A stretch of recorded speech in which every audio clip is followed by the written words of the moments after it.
Welcome to EPG Padashala. I am Dr. Shamala, Assistant Professor in Philosophy, Sri Shankaracharya University of Sanskrit, Payyanur Regional Centre, Kerala. Today, here in this paper on Indian religion and philosophy, we will deal with the philosophy of Sri Ramakrishna Paramahamsa. The important points to be discussed in this topic are significance of Indian Renaissance movement in the 19th and 20th centuries, and we will have a brief look into the biographical sketch of Sri Ramakrishna, and then we will have his Gospel of Religious Harmony, and finally we will look into the message of Sri Ramakrishna. As you all know, Renaissance in India during the 19th and 20th century was a result of social, economic, political and religious conditions which had developed over a long period of time. As you all know, Renaissance thinkers cherished the ideal of spiritual nationalism, and they propounded the message of internationalism and humanism. Humanism, as you all know, is a philosophy, man-centered philosophy, and this gave importance to man and his dignity. Renaissance in India also signifies the revival and integration of the past and awakening of the genesis of Indian tradition and culture. And none of the modern thinkers had, in their search for modernity, cut themselves from the mainsprings of Indian culture and tradition. Instead, they laid great emphasis to build their foundations of change on old Indian traditions, because they realized that self-realization was needed to provide a solid ground. Thus, they presented us with a blueprint of better society, a more wholesome world, and a further lives as individuals. Now, let us move on to a brief biographical sketch of Sri Ramakrishna Paramahamsa. You might be knowing that he was born in Kamarpur, West Bengal. Kamarpur is a small village in West Bengal, and he was born in 1836 as a son of Kshudrim Chattopadhyaya and Chandra Devi, and his original name was Gadadhar Chattopadhyaya. Ramakrishna had an intensively spiritual streak from his very early years. Occasionally, he would go into a spiritual trance and temporarily lose consciousness. He did not go to school as he was averse of formal schooling, but he knew the epics and Puranas well. He also had good memory and strong common sense. Here in this picture, we can see Ramakrishna's hut in Kamarpur. In 1853, we see that his brother called him to Calcutta, where he was serving as a temple priest in the Kali temple at Dakshineshwar. And by the death of his brother in 1856, he became the sole priest of the temple. This was one occupation that allowed Ramakrishna to indulge in what he loved the most, that is, immersing himself in intense meditation and other spiritual rituals that would take him closer to God and God realization. Here we see the picture of Kali temple in Dakshineshwar, Calcutta. He craved to see God face to face, and he sought to have a vision of Goddess Kali.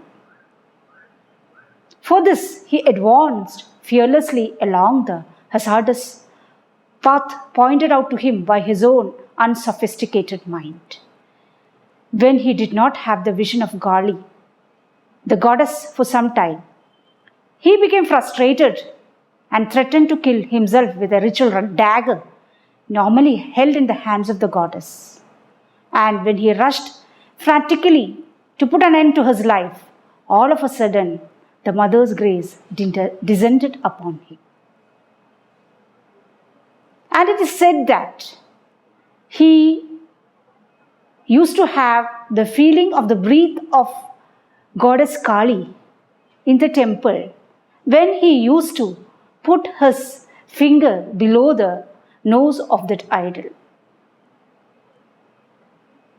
It's really unimaginable in this century when we are living in this materialist pursuit of life. And let me make it more clear that he asserted that his sole aim in life was to know the ultimate reality, and Mother Kali's grace was descended upon him, and later Mother Kali granted him his vision as and when he wanted it. But there was a problem related to it. As time passed, Ramakrishna's behavior seemed to be more and more eccentric, and hoping to curb his mental instability, his mother decided to get him married as she felt that celibacy could be causing him problems. And at the age of 24, he got married to Sharada Devi. You can find a picture of Sharada Devi here in this. After that, he tried various paths to reach God, even after his marriage. And his first guru was Bhairavi Brahmani, who taught him yoga and tantras. She concluded that Ramakrishna's behavior was a spiritual madness and nothing else. So, thereafter, people treated him with more respect. The next important guru to Ramakrishna was Thadaburi, who gave him or who communicated to him the essence of Advaita. According to some thinkers, it was Thadaburi who gave the name Ramakrishna and also the surname Paramahamsa. And it was during this period, under this guru, Ramakrishna experienced a deep form of trance, referred to as, we usually say as Nirvikalpa Samadhi. And that is a complete absorption of the soul in the divine occasion of consciousness. Having tried Hinduism in all aspects, he tried Christianity and Islam and found that the essence of each religion was the same. He went further and applied the timeless laws of spiritual domination in seeking God through other religions also. Here he found that all the paths led him to the same experience of divine bliss or ultimate reality. Hence, he proclaimed that all religions of the world were essentially one, and all of them were different paths leading to the same goal.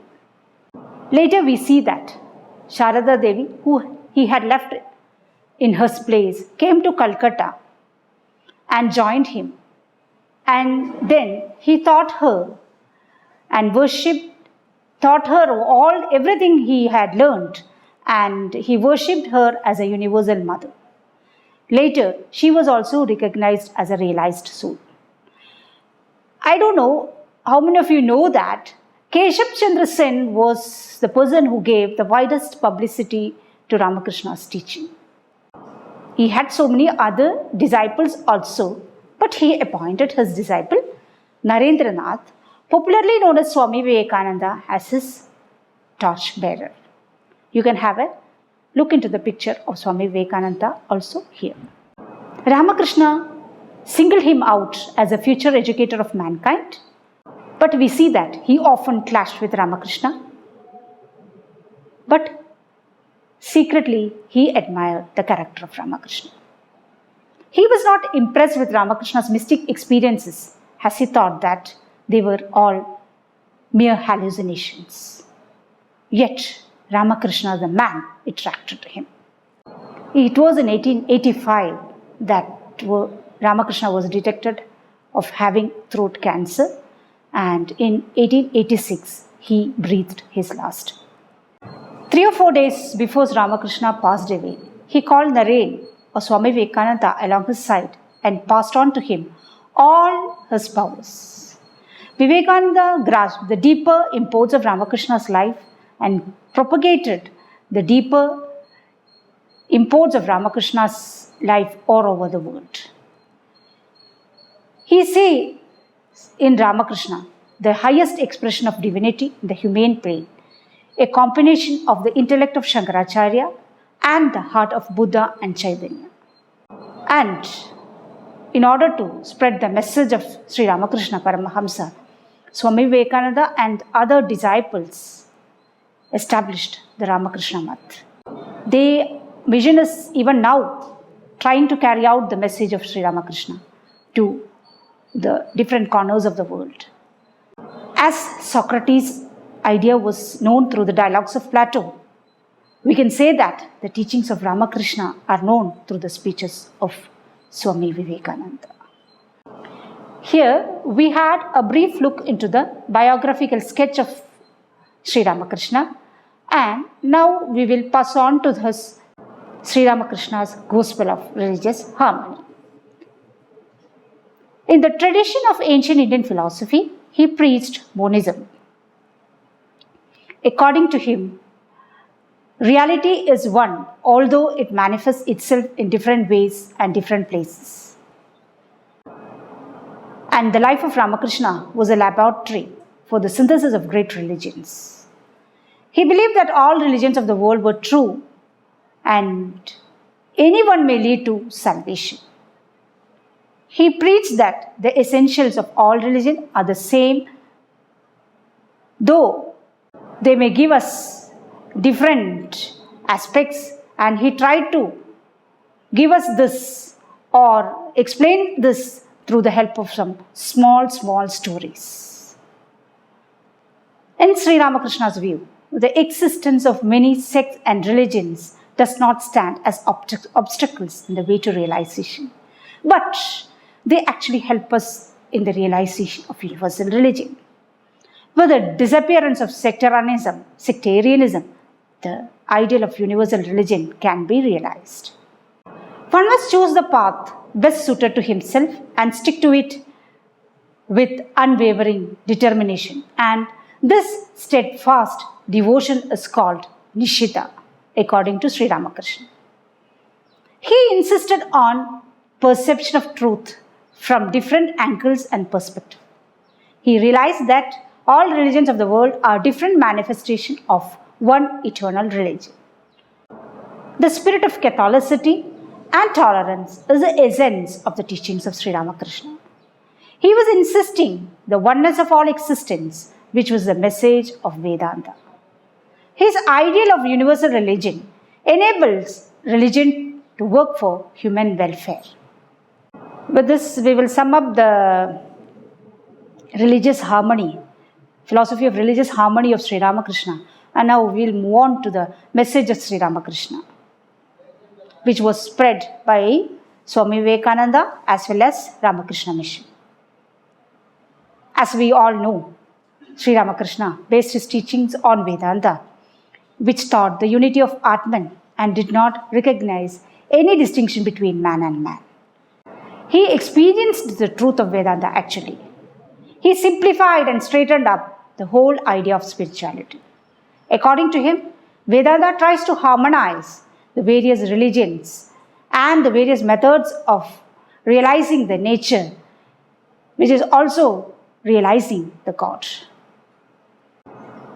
It is well known that Sri Ramakrishna explored in his own life all the varied approaches to the supreme realm of external wisdom. Every form of religious faith unfolded to his vision a new world of spiritual significance. According to him, religious fellowship will bring in the sense of human kinship and brotherhood and enable the collective wisdom and effort of man to work towards evolution and complete civilization of humanity and world. And as you know, Sri Ramakrishna was a prophet of contemporary India who experienced the truth embedded in Vedanta, which is the philosophy, which was his philosophy and also the religion. We can see in Vedanta philosophy, which is a repository of all spiritual ideas, an emphasis on several key ideas. But the basic two ideas of Vedanta are the oneness of the entire universe, that is Brahman, and the divinity and uniqueness of the self, Atman. You all know Shankaracharya told us, Brahmam Satya, Jagat Mithya.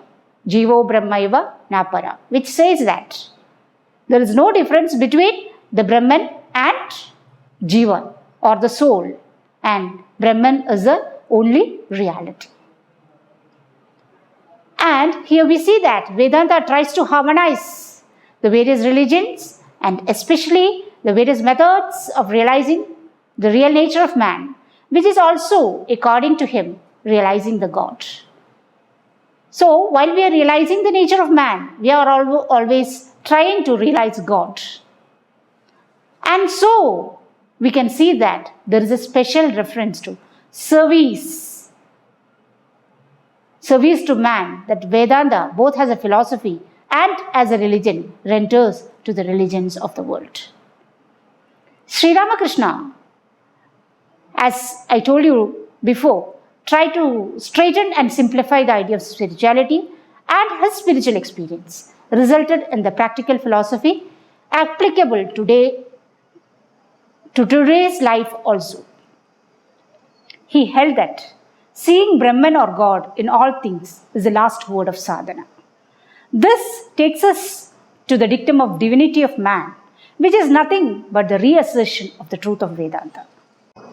He asserted that service to man was the highest form of worship, and his God-centric humanism was unique, and he thought to respect the dignity of man.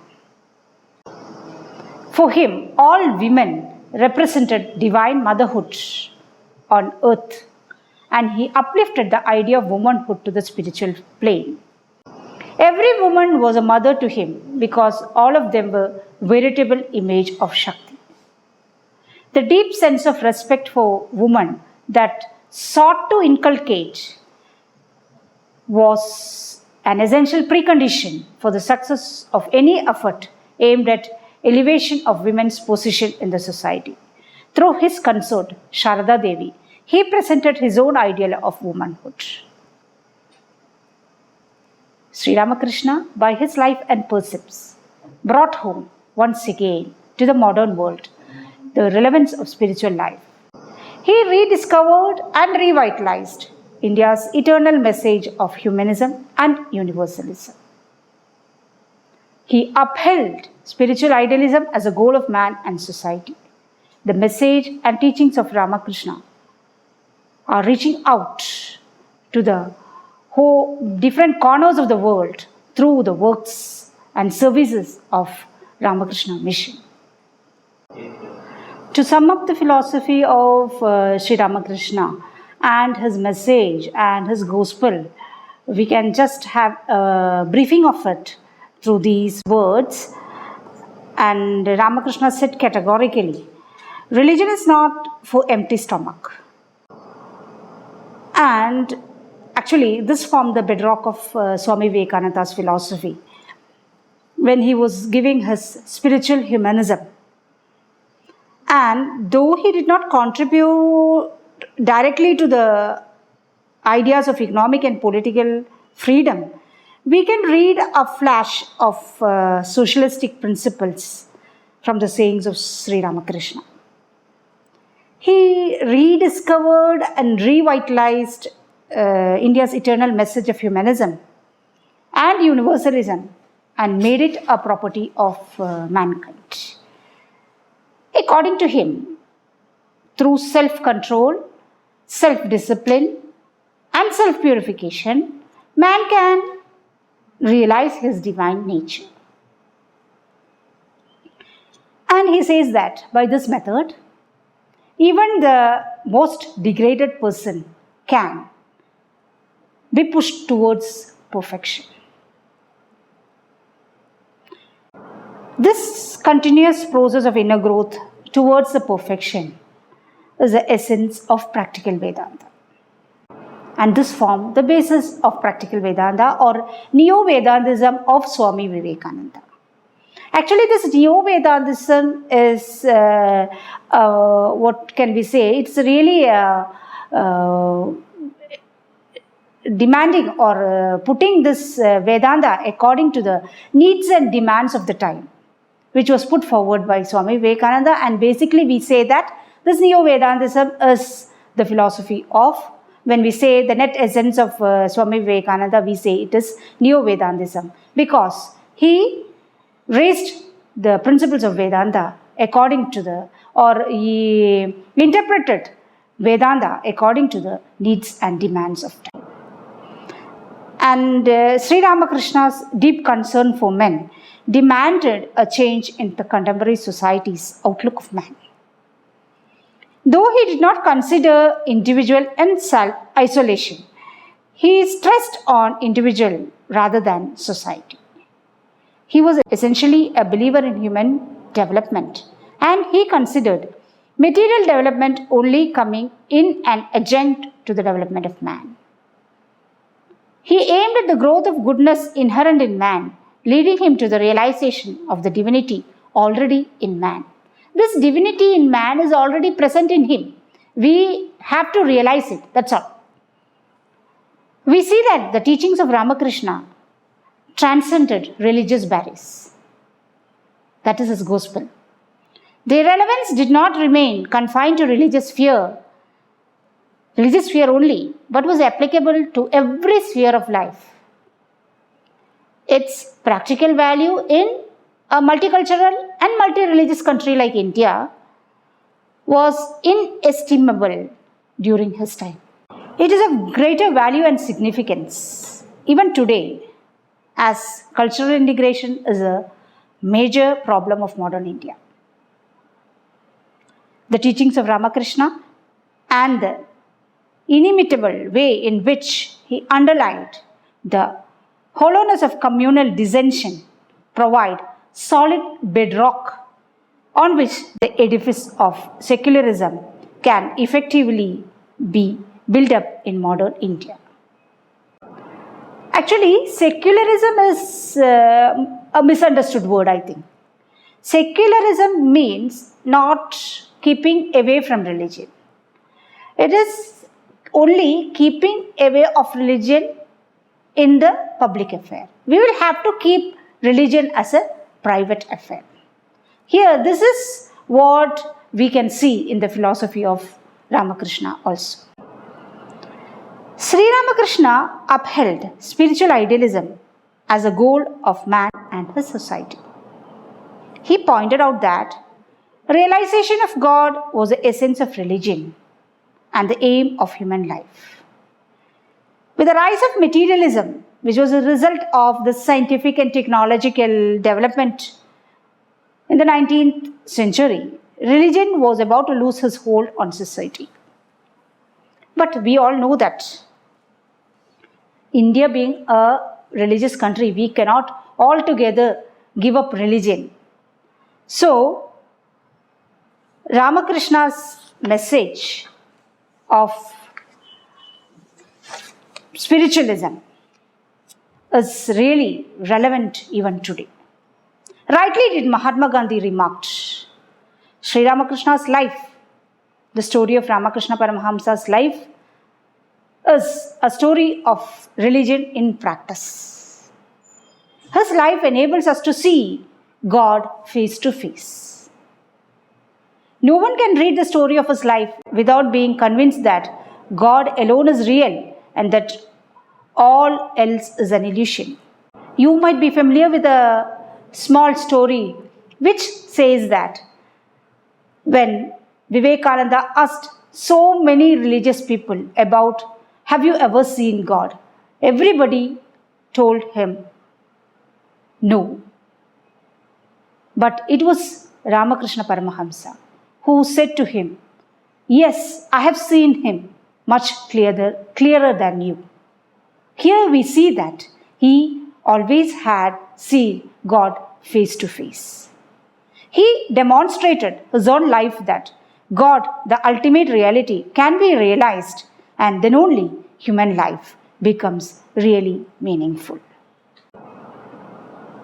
To conclude, we can say that Ramakrishna's ideas were relevant not only for his age, but also to the modern world marked by the coexistence of atheism, materialism, as well as baseless superstition and religious formalities. Sri Ramakrishna denounced the religious sectarianism, narrowness, fanaticism, exclusiveness, which characterized much of the Hinduism of the day. He urged people to free themselves from such limitation so that religion could once more realize the true function of promoting peace, harmony, and understanding between people among the world. Ramakrishna's reassertion of the very essence of Hinduism in his own unique way and the supreme importance he gave to all religions as they lead to the same goal, which is God, were his most significant contribution to the Renaissance movement of India.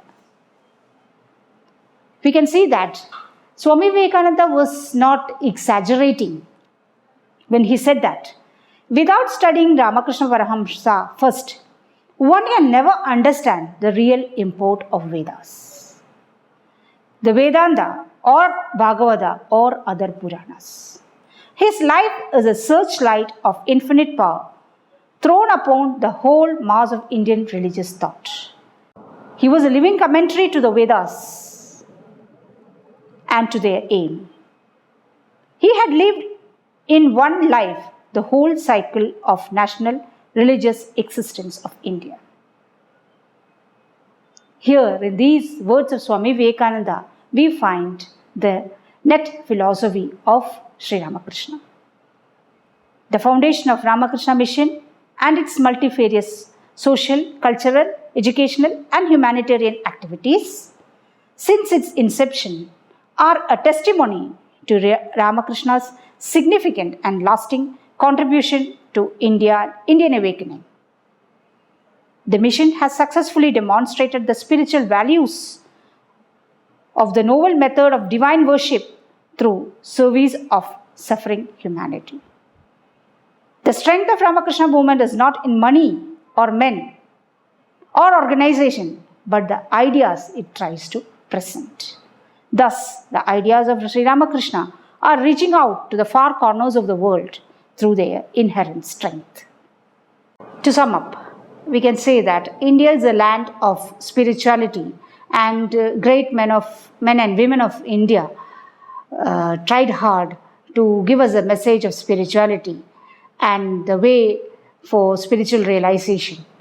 Sri Ramakrishna actually is one such person, and he, through his life, gave us the message of spirituality, and he told all the people who came to him that God is realizable.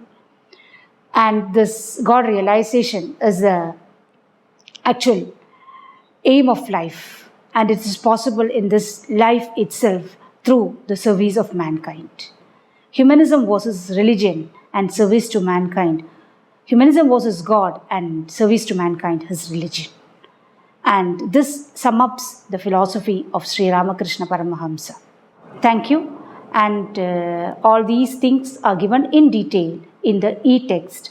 You can refer it and other books given in it for your further studies. Thank you.